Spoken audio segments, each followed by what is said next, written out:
reach, the rest of us had slightly busier schedules. Bill ran the European branch of his family's venerable Boston law firm from an office overlooking the village green. Will and Rob attended Morningside School in the nearby market town of Upper Deeping, and I juggled the myriad roles of wife, mother, friend, neighbor, and community volunteer. Even so, none of us were as busy as Bess, whose learning curve made ours look pancake flat. Our cottage was 2 miles away from Finch, up a narrow, twisting lane lined with tall hedgerows. We shared our little lane with a handful of other families, but the vast majority of our neighbors lived in the village proper. Their homes and their small business establishments stood on either side of the village green, between St. George's Church and the ancient, hump-backed bridge that crossed the Little Deeping River. From an outsider's perspective, Finch was an insignificant speck of a village, a sleepy backwater in which nothing of note had ever happened. There were no blue plaques to mark the birthplaces of the great and the famous in Finch, because no one great or famous had been born there. Apart from its pastoral beauty and the medieval wall paintings in St. George's, Finch had very little to recommend it to the world beyond its borders. It was, and had always been, an ordinary place where ordinary people lived ordinary lives. Yet I found it extraordinary. Despite its sleepy appearance, Finch was, in fact, a buzzing hive of activity. The lengthy time gaps between baptisms, weddings, and funerals were filled with flower shows, sheepdog trials, church fetes, jumble sales, art shows, harvest festivals, gymkhanas, and nativity plays. When my neighbors weren't organizing and participating in village-wide events, they ran businesses, tended gardens, pursued hobbies, bickered passionately over trifles, and savored the serenity of the surrounding countryside.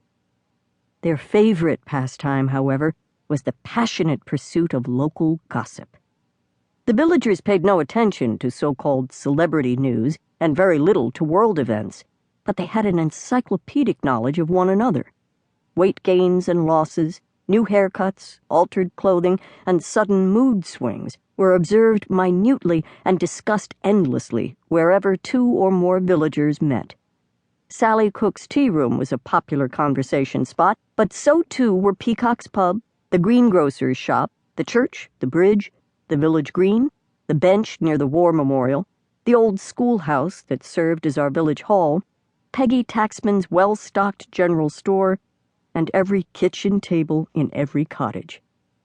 Those craving anonymity would have found my neighbor's nosiness intolerably intrusive, but it gave me a strong sense of security. If privacy was all but unknown in Finch, so too was crime.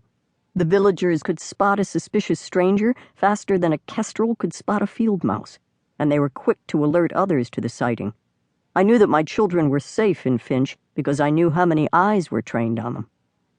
Bess was the belle of the ball in Finch, which was understandable, given that she was the only baby in a village populated primarily by retirees and middle-aged working folk. Though the villagers were quite fond of Will and Rob, there was something about an infant that turned even the most curmudgeonly of curmudgeons into a baby-talking pile of mush. Bess's most devoted fan, however, was Bill's father. William Arthur Willis Sr. was a courtly, old-fashioned gentleman who'd made our lives complete when he'd retired from the family law firm and moved to England to fulfill his role as his grandchildren's only surviving grandparent. Willis Sr.'s patrician good looks, impeccable manners, and hefty bank account had made him the most eligible widower in Finch until he'd made his own life complete, and broken many a heart, by marrying the well-known watercolorist Amelia Thistle. Willis Sr. was utterly besotted with Bess, and Amelia had filled several sketchbooks with pencil drawings that captured Bess's essence in a way that made photography seem obsolete. Happily for all concerned, Willis Sr. and Amelia lived up the lane from us, in Fairworth House, a graceful Georgian mansion surrounded by a modest estate. The wrought iron gates guarding the entrance to my father-in-law's estate were a short stroll away from the humpbacked bridge. The gates were a bit farther away from our cottage, but Bess and I were hearty souls, and we enjoyed the walk almost as much as we enjoyed spending time with Grandpa and Grandma. We'd visited Fairworth House daily since the new